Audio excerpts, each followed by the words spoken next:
Hey, hope you're doing well. Let's go see what I was up to in the month of April. The first thing that happened this month in terms of fall detection is we actually tested our model on training data and it has an accuracy of 93%, which is great. What we also did is we actually made the sock and we attached the module onto nighttime pants or PJs, tried it on. It was super comfortable. You don't even feel like you're wearing it at all. And so I actually also gave it to my grandma. I got her to try it out for a couple of days and she's even seen that she doesn't notice it like she's wearing it. She doesn't feel it. It's also unnoticeable because her pants go right over it, which is great.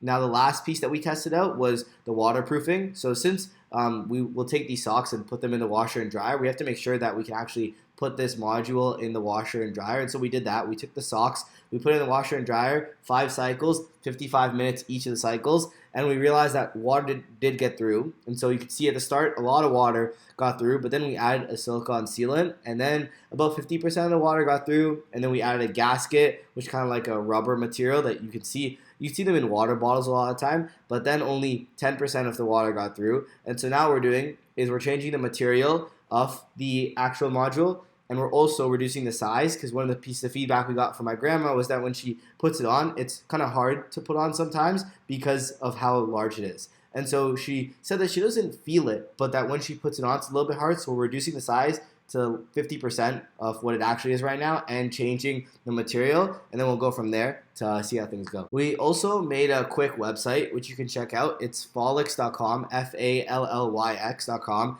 We made this because a lot of the homes that we were talking to wanted to share the sock with residents and families, and so they thought the easiest way to do that would be a website. So we just quickly whipped up this website, which you can check out. If you want to learn more, I'll link it down below as well. By the end of May, we're hoping to put this onto residents. We do have the pilot in Calgary that we could go to, although it's in an assisted living facility, which isn't our ideal user, although we could still use it to test out if the technology works like I talked about last month.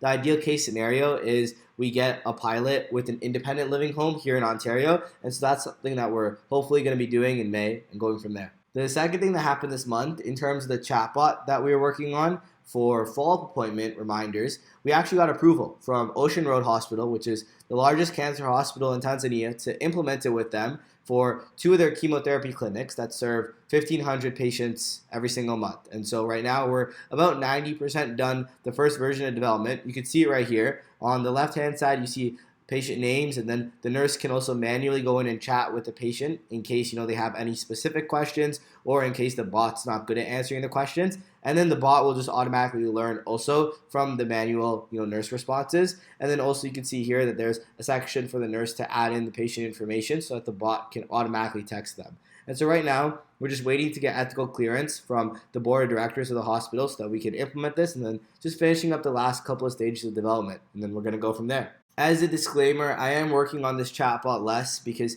I'm spending more of my time focusing on Fallix, the fall detecting socks, and the module that we put on nighttime pants for fall detection. And so since that's what a lot of my time is, you're not going to see that many updates in the next couple of months for the chatbot. But if you do have any questions or want to help support that project, you can send me an email and I can direct you to FaZe, who's working on this full time and who's actually going to Tanzania in mid-June. And so you can definitely reach out to him. He's the one who I was working on this with, and you can email me and I can put you in contact with him if you want to learn more about that project or support it in any way possible.